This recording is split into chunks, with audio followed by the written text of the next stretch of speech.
In de zaak Kustwacht laat de rechter 3 personen vrij. Opmerkelijke ontwikkeling.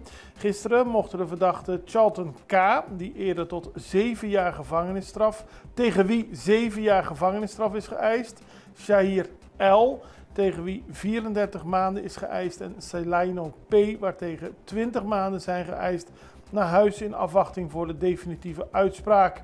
De uitspraak in hun zaak staat oorspronkelijk gepland voor 23 januari volgend jaar, maar de rechter besloot gisteren om hen vervroegd vrij te laten. Het gaat allemaal om de zaak waarbij mensen van de Kustwacht worden beschuldigd informatie te hebben verkocht aan criminelen. Zo wordt Charlton K., een radaranalist bij de Kustwacht, beschuldigd van 12 strafbare feiten. En ook zijn er hoge eisen tegen de 3 personen gezegd.